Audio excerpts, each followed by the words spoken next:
49. I'm Nigel A. James.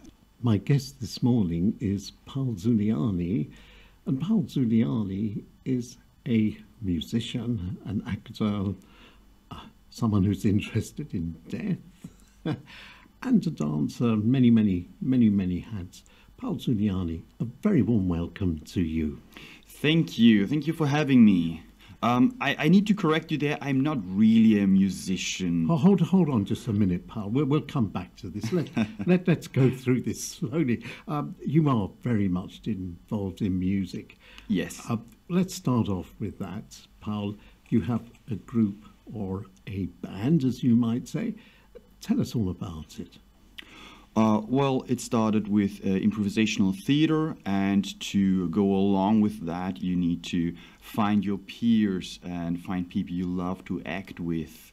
Improvisational theater is, of course, going on stage, not knowing what is gonna happen next, and since lots of inspiration comes from the other player, you need to connect really. So we found a little group after doing a workshop together, and well, we added people we cared about, and then we became a group of 8 people who are now in their evolutionary phase. We try to practice weekly and get a show going. You said the word evolutionary. You're in your evolutionary phase of life. You're evolving into something. So what are you evolving into?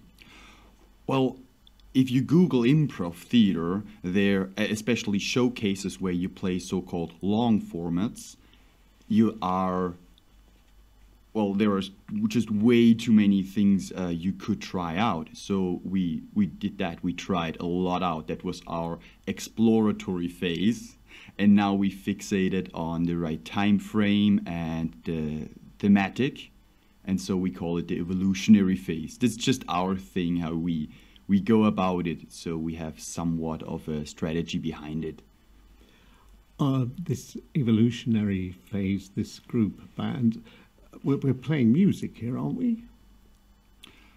We have one format where we play music that is called the balladeer. So the balladeer comes on stage and asks for some inspiration from the audience. Then people shout out whatever they want. Wedding, cake, death. We have whatever comes to mind. We might ask for something exactly like a relationship two people might have, an upcoming event, a real one. And then the balladeer starts to play music, and these are Orff instruments, so instruments anyone can play. And that is the inspiration for the following scene. The balladeer goes away, then 2 people go on stage who feel inspired. We are 8 people after all on the side, so 2 of them go on stage and start to play the scene. And after a few minutes, they end their scene, the balladeer comes on again and continues the song with what the most important things that just happened, and then continues to sing along what might happen next. So he forms the whole story, and we have lots of instruments on the sides, and whenever someone of the 8 of us, 7 after the balladeer is on stage, feel inspired to play along, we just grab the instrument and play along and support him in that way. That is the only thing where we do use music for improv.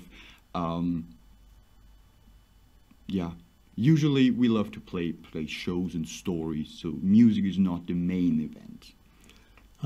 Just stick to music just 1 second. You mentioned you played the kind of music, the kind of instruments that anybody could play. What are these instruments that anybody could play? For example, the hang drum. That is a steel tongue drum that makes eerie sounds. It's beautiful. Then classical drums, of course. We have something, I don't know what it's called, but it's mainly a shrinked guitar, like and with strings out of gummi. Rubber. Rubber, thank you. So we just learned 2 or 3 gestures and play that. We have a few flutes and yeah. You perform. You're on stage. Audience. What kind of audiences do you get, Paul? Well, I would argue a third, maybe even half of the audience are improv player themselves. They just enjoy the art, and that means after every show, you know most of the people, at least by sight, and the feedback you get is on point. I don't believe in any other performance sport or theater sport you get as great of a feedback and know so many people. The whole improv scene in Vienna is very interconnected. If you check out improvkalender.at, you see so many events, so many shows, so many so-called open sessions. If you're a newcomer to it and want to try it out, it's beautiful and very welcoming, very inclusive. Tell us a little bit more about this scene. How many events happen in Vienna each week, these improv events? Well, that depends if you want to be on stage or practice or just want to watch a show as an audience member. So what sort of choice have I each week? Well, there is a students group, the Stute Flex, every Tuesdays. That's an open session. I think they charge 6 or 7 euros for 2.5 hours. Then you have the IICV, the International Improv Community of Vienna. They have an open session every Wednesday in Theater Delphine. And if you check out improvkalender.at, you can just click on that and click on the link, and then you are in. These are the open sessions. Then there is at least one workshop every 2 weeks, I would say. It feels like that. And for these, you need to pay a bit more. But then they have a topic and a theme and are led by somewhat famous international guests. Improv has quite a tradition in Vienna. I believe it goes back many, many years. Stegreif theatre. Is this improv an extension of this Stegreif, maybe? Maybe. I came into contact with it because I wanted to become a better teacher, and great teachers are great entertainers usually. And I wanted to practice my English. And if you are in a high pressure situation and invent the words, the scene, and build a story around it just by shooting out of your hip, then you improve so fast. You said that teachers are great entertainers. Yeah. I can't remember that from my school days. What do you teach, Paul? I teach German, and soon I'll teach improv as well. You will be teaching improv where, Paul? Within the IICV, the International Improv Community of Vienna, and probably starting out with the open session, so improv for beginners and newcomers. Improv is something anybody can do, I would imagine. Tell me how this works. Somebody just turns up and that's it? Well, these open sessions are made for people who have no idea what it is that's gonna happen next. So we do warm-up games for at least 40 minutes. We play little games. I use all of them all the time with teaching kids and doing conversation courses and just inspire a dialogue.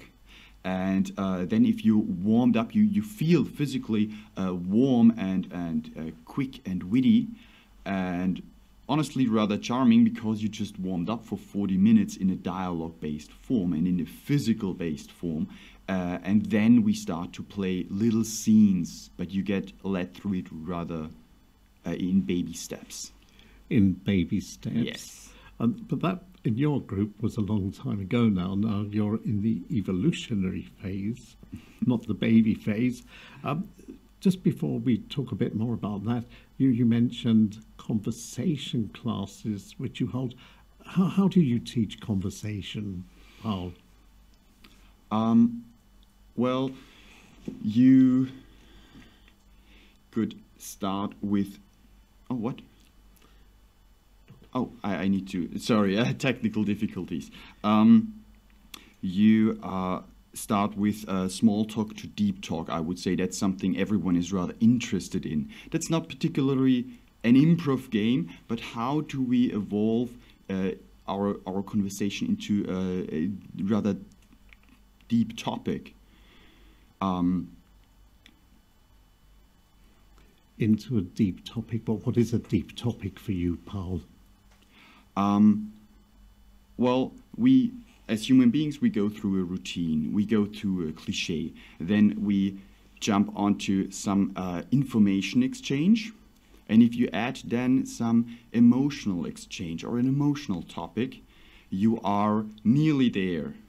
And then you just think about the, let's say, a high value experience. And people love that. People love to hear about your high value experiences. But that doesn't come from hi and then you talk about your sailing trip, which was beautiful. You just need to ease into it. So we talk about the weather, then you talk about last summer was beautiful, how that felt, and then maybe you go into depth of a high value experience you want to share, and people jump on that because they want to learn who and what you are. So people are very much listening as well as speaking in your conversation classes, your conversation sessions. I would argue listening is half of it, of a good dialogue at least. Yeah, if everybody's listening, if everybody's listening, nobody's speaking, wouldn't get far. Paul, the people you work with, tell us a bit about them. Excuse me. Well, we are a Verein, the International Improv Community of Vienna, and I got voted in as the vice president, and we just make the weekly sessions happen. The open sessions are our main thing. We really want to do and get going, and keep going, actually. I mean, we have a great history about that, and we plan upcoming events. Last Sunday we did PowerPoint karaoke for the first time, which was also improv related somewhat, right? But it was more like playing with a stage partner who is really bad, because these slides, PowerPoint karaoke, meaning of course you don't know what you're about to present next. You stand up there in front of your audience. We had 80 people coming, and you need to just present whatever the slides give you, and it's just 10 slides and 4 to 6 minutes talk, improvised. And all of these 4 to 6 minute sessions conclude in some way or another. How do you conclude these short sessions? Which short sessions? You mentioned before that you ended up with death as a...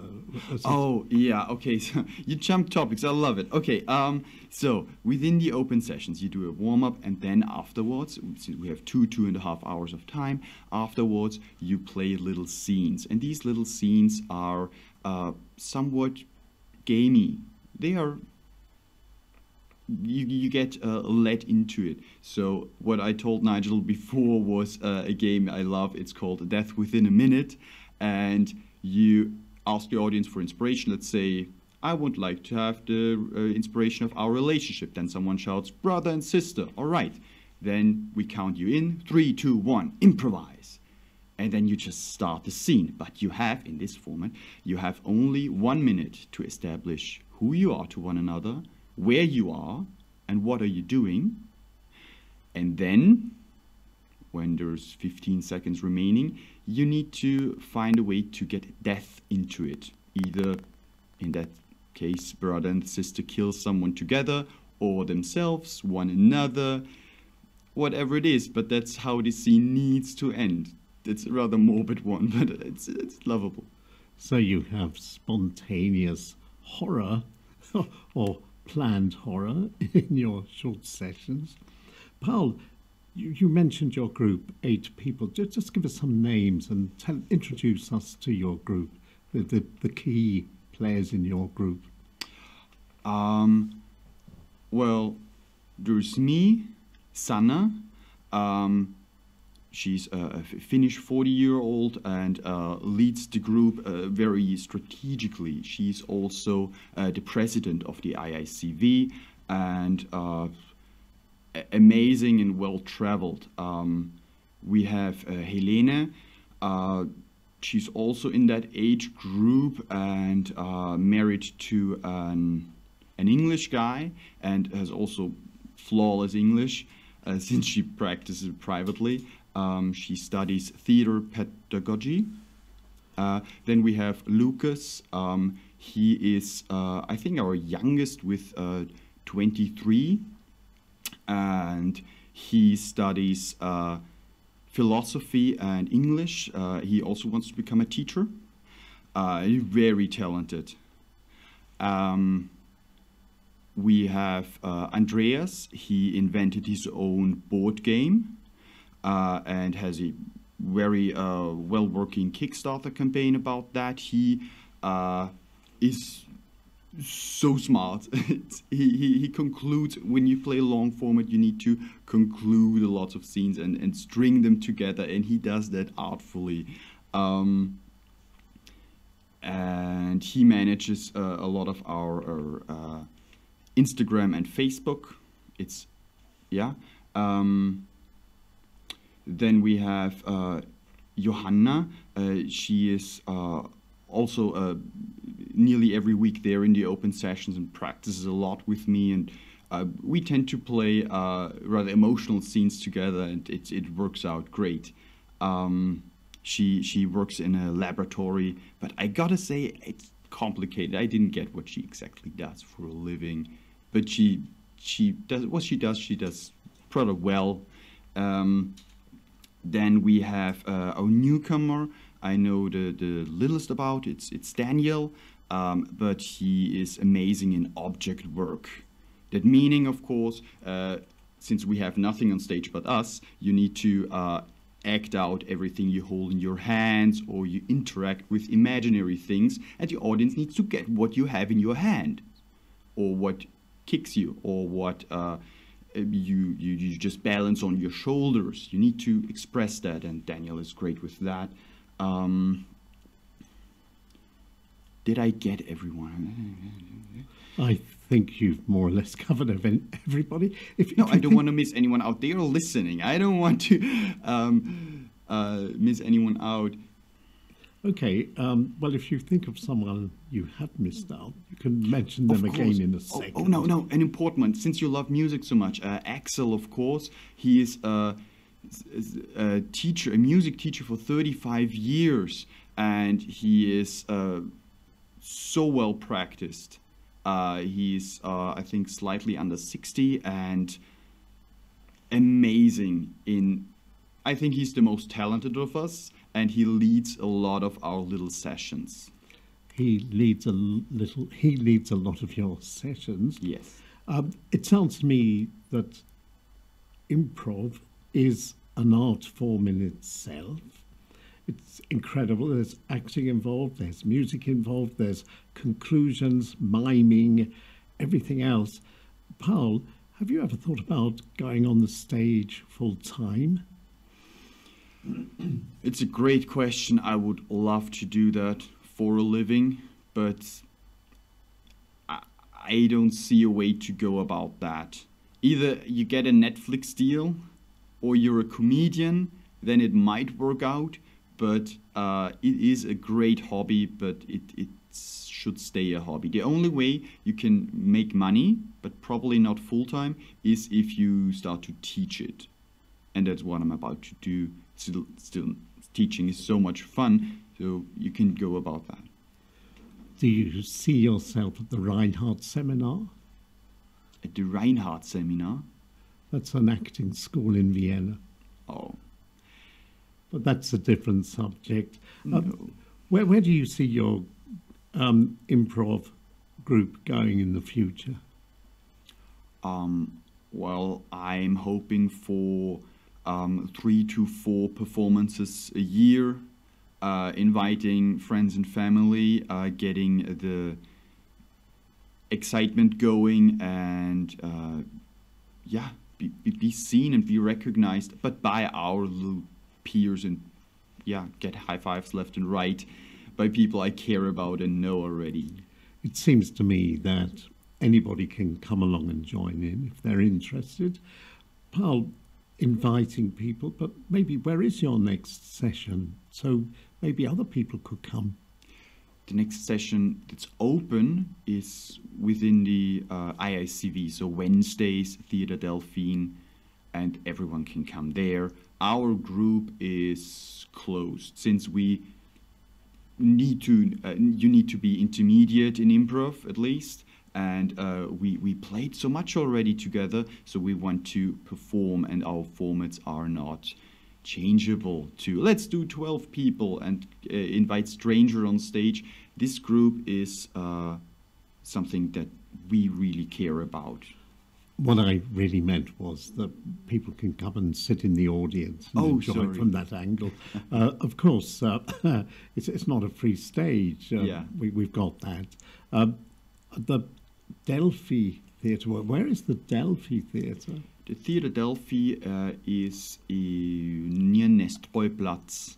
But I would recommend to go on improvkalender.at and check it all out. There are so many things. You see all the events and scenes from so many groups. There is also American Improv, the Vienna Improv. These are other communities, but we are trying to have it all interconnected. So I wouldn't recommend just our website, but on that website, I just said, you have it all in one. You have it all in one. Improv.at, is that? Improvkalender.at. In one word, improv calendar. Yeah. Okay. Paul, one last question. What are your wishes? But before you tell us your wishes, how did you get into theatre acting? Well, where did this great love of music, dancing, where did it all begin? Well, it began probably with enjoying fantasy novels a lot. Then it changed to playing Dungeons and Dragons, which is an interactive pen and paper game where you need to act. And then at some point, I lost a big group of playing Dungeons and Dragons, and I was in search for something that could fill the void, and I found improv as something you could do. And then I just tried it out, and it was beautiful. It was just my thing. Life is a question of trying things out.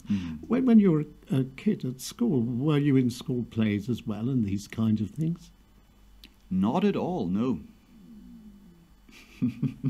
You never performed as a child. How interesting. Not once. So improv is really your first stage happening in your life. Yeah, I'm 28 and I started with 26, 27. So 1.5 years, next to 2 years. 2 years, so it's never too late to start. Paul Zuliani, what are your wishes for the coming year? I would like to go on a holiday again. It's my personal wish, but for our group, I just want to see us perform, invite probably half my family to see us, and so they know what I'm doing all the time when I tell them what I'm practicing for. And I want to get great feedback from my mentors and from my acting teachers. That's all I would wish for. Feedback from your mentors and teachers. I'm sure you'll get lots and lots of feedback, Paul. Paul, thank you very much for coming to speak to us and getting up so early and coming from the 22nd district all the way. Paul Zuliani, thank you very, very much, and please come back again. Thank you. Welcome. You're welcome. Talk 49. We've just had this incredible discussion with Paul Zuliani about his group and everything he does, but we forgot the most important thing, the name of the group. Paul, tell us about the name and where it came from. The name of the group, it is It Still Counts, and it came up through an improv game where you need to talk for 4 minutes straight and just monologue. And inspiration you draw out of a hat. And I was standing there in front of my little audience, most of my group, and I drew first times. And immediately they said 3, 2, 1, improvise, and I needed to tell them a 4-minute story. And I just started to talk about a high five, and it was like my first time holding hands with a girl. It still counts. Then a peck on the cheek with my grandmother, and was like, oh, my first kiss, it still counts. And I told like 10 of these stories I just improvised, and every time I ended it with, it still counts. And they loved it so much that when we voted on what we could name ourselves a month later, they said, hey, it still counts would be great. And now it is a running gag. Whenever we say something and it fits, we say, it still counts. And that's why we are that. It still counts. That's quite incredible. The first cuts are the deepest in life. The first experiences, the first kiss, the first holding hand. These are the things we never forget somehow. Yeah, but for comedy purposes, I extorted them to a bigger thing that they wear, or made them smaller and smaller. Made them smaller and smaller. Paul, is there anything else we've forgotten that you want to tell us before we go? Well, I would wholeheartedly recommend everyone to try out new things, and improv is a great thing since every one of the community idolizes courage, and it is a risk-free environment where we have a very open environment where you can really try out, and you get cheered on for your mistakes, and you get cheered on for your abstract and weird thinking. You get wittier, more charming, and you kind of desensitize yourself against fear overall. It's beautiful. Desensitize. What did you say? Desensitize. No more fear. Not no more, but it becomes a thrill. It's not blocking fear anymore, and you don't know what to say next, but it is exciting. You take a deep breath and you just go with the flow, and that's beautiful in every regard. Like to ask out a girl on a date or for a dance becomes something you are maybe more excited about, or to be in front of a classroom and teaching, maybe in front of a group in your company. Maybe you are at a family dinner and you don't mind making a toast because you're not fearing it anymore, because you know the thrill. And that is the most beautiful part. Also, the community has high levels of social and emotional intelligence. I can really recommend these people as friends. People as friends. You mentioned the word courage, courageous, courage, which of course means it comes from the heart. Paul Zuliani, once again, from the heart, thank you very, very much, Paul. Thank you very much. You're welcome. Talk 49.